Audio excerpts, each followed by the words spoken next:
सिर्फ प्राकृतिक कुदरती तौर पे जो संसाधन है उनको पहचान के और उनका प्रयोग करके हम खेती करें तो वो प्राकृतिक खेती कहलाती है।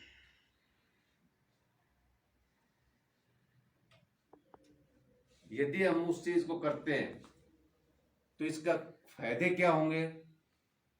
जितने भी वो नुकसान वाली जो लिस्ट थी, हमारी चुनौतियों वाली लिस्ट थी, वो उल्टी फायदों में बदल जाएगी। क्या?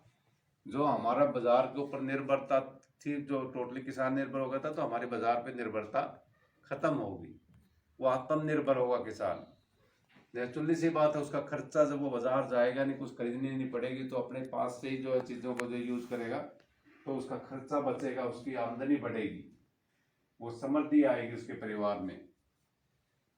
जो भी अनाज खाद्यान्न पैदा होगा वो उसका जहर मुक्त होगा। जो हमने मजबूरी में आज खाना पड़ रहा है, जिसकी वजह से वो भयंकर बीमारियां आ रही हैं, बन रही हैं, उनसे हम बच पाएंगे।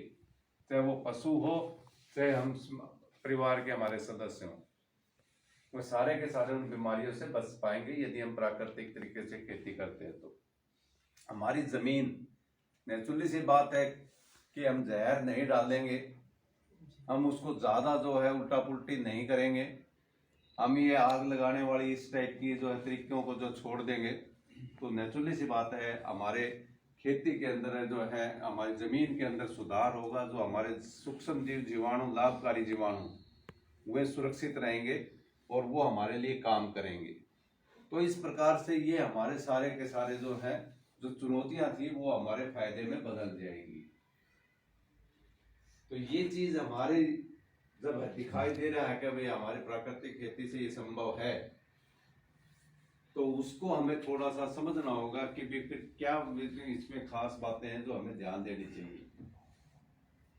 इसमें सबसे बड़ी बात है कि मिट्टी में जो जीवाणुओं की संख्या को बढ़ाना होगा। जीवाणु जो हैं, जो सूक्ष्म जीव जो हम नंगी आंखों से नहीं दिखाई दे रहे हमारे को, वो इतने जीव हैं इस जमीन में, मिट्टी में, इनके बगैर जो है ये सोचे कोई कि मैं रासायनिक खेती कर लूं, जैविक या प्राकृतिक खेती, तो वो तो इनके ऊपर है ही टोटली निर्भर। इवन रासायनिक खेती भी जो है हम बगैर जीवाणुओं के नहीं कर सकते। ये आपको न लगेगा तो भाई उसमें क्या दिक्कत है, मैं जो है डीएपी का कट्टा डालना लग रहा है, यूरिया का कट्टा डाल दूंगा। अब आपको पता है जो डीएपी जो आप डाल रहे हो, इसमें से सारी डीएपी जो है हमारी फसल जो यूज नहीं कर पाती। इसमें सिर्फ 1/3 जो है डीएपी यूज होती है। इसमें से फास्फोरस 2 हिस्से तो फास्फोरस के जमीन में उस फॉर्म में चली जाती है, फिक्स हो जाती है, जिसको पौधे नहीं ले पाते। तो हम ऐसे डाले जाएंगे, वो फिक्स होती रही तो वो जमीन की सारी स्थिति को जो है गड़बड़ा कर देगी। और हम कितनी डालेंगे, तो ऐसी स्थिति को उस स्टेज से बचाने के लिए हमारी मदद कौन करता है? ये जीवाणु हमारी मदद करते हैं।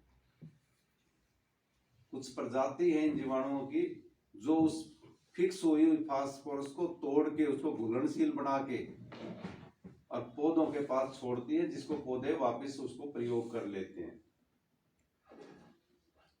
यदि वो जीवाणु ना हो तो हमारे पास ऐसा कोई मेथड नहीं है जो फिक्स हुई और जमीन में फास्फोरस को हम तोड़ दे या घुलनशील बना दें।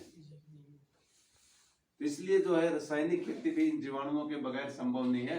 तो इसलिए हमें को जो है इन जीवाणुओं को बचाना होगा, इनको हमारी जमीन में हमें बढ़ाना होगा।